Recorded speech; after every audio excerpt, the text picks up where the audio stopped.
તમારી રાશિ મેષ છે અને તમે તે જાણવા માંગો છો કે જુલાઈમાં મેષ રાશિના લોકોને નસીબ સાથ આપશે કે નહીં. મેષ રાશિના લોકોનું કરિયર કેવું રહેશે. જુલાઈમાં મેષ રાશિના લોકોનું આર્થિક અને પારિવારિક જીવન કેવું રહેશે.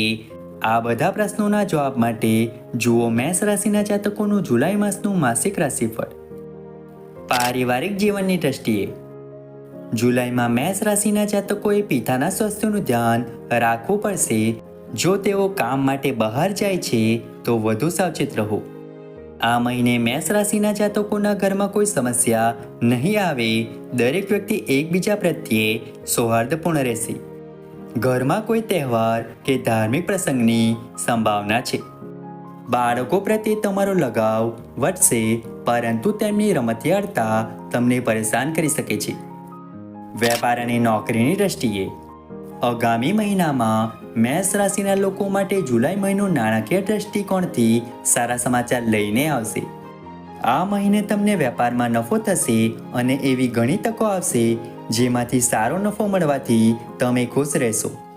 આવી સ્થિતિમાં તમારા પ્રતિસ્પર્ધીઓ પર નજર રાખો અને કોઈ તક ગુમાવશો નહીં. મેષ રાશિના લોકોને જુલાઈ મહિનામાં નવા બિઝનેસ એગ્રીમેન્ટ મળી શકે છે. સરકારી નોકરી કરનારા લોકોને જુલાઈમાં પડકારોનો સામનો કરવો પડશે. કોઈ કામ માટે પ્રવાસ કરવો પડશે. ખાનગી નોકરી કરતા લોકોને અન્ય ક્ષેત્રોમાં નવી ઓફર્સ મળશે જે ભવિષ્યમાં લાભ આપશે. જો કે કોઈ પણ નિર્ણય લેતા પહેલા તમારા માતા પિતા સાથે વાત કરો.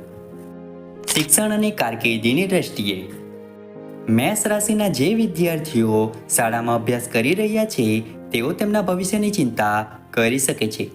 કોલેજમાં અભ્યાસ કરતા વિદ્યાર્થીઓને જુલાઈમાં કંઈક નવું કરવાની સંભાવના રહેલી છે. તેઓ પોતાનું નવું કાર્ય શરૂ કરી શકે છે. સ્પર્ધાત્મક પરીક્ષાઓની તૈયારી કરતા વિદ્યાર્થીઓ તેમના લક્ષ્યો તરફ ધ્યાન કેન્દ્રિત કરશે, જેનાથી આત્મવિશ્વાસ વધશે.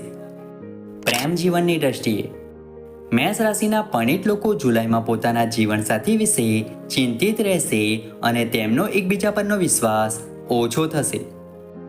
આવી સ્થિતિમાં બંને એકબીજા સાથે ખુલીને વાત કરવી જોઈએ.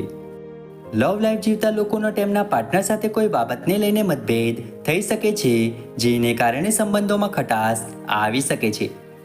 અવિવાહિત લોકોને આ મહિને લગ્નનો પ્રસ્તાવ પણ મળી શકે છે, પરંતુ તેઓ સારી તકની રાહ જોશે. તેનાથી મળેલી તક પણ ખોવાઈ શકે છે. આરોગ્યની દ્રષ્ટિએ શારીરિક રીતે તમે પેટ સંબંધિત બીમારીઓથી પીડાઈ શકો છો.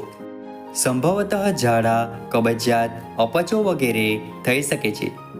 જો તમે ઘરથી બહાર દૂર રહો છો અને બહારનો ખોરાક ખાઓ છો તો જુલાઈ મહિનામાં તે ખાવાનું ટાળો. જુલાઈમાં મેષ રાશિના લોકો તણાવ અનુભવી શકે છે. તેમનું મન પણ વ્યગ્ર રહેશે. કોઈક કારણસર તમે ચિંતિત રહેશો, જેને કારણે તમે ગુસ્સે પણ થઈ શકો છો. મેષ રાશિનો લકી નંબર અને લકી કલર જુલાઈમાં મેષ રાશિના લોકોનો લકી નંબર 3 હશે અને તેમનો લકી કલર ગુલાબી રહેશે. આ બંને બાબતોને પ્રાથમિકતા આપવી ફાયદાકારક રહેશે. મિત્રો, આશા રાખીએ છીએ કે તમને માસિક રાશિફળ ગમ્યું હશે. વિડીયો ગમ્યો હોય તો વિડીયોને લાઈક કરીને ચેનલને સબસ્ક્રાઈબ અથવા ફોલો કરવાનું ભૂલતા નહીં. ચાલો મળીશું નવા વિડીયો સાથે. ત્યાં સુધી જય માતાજી.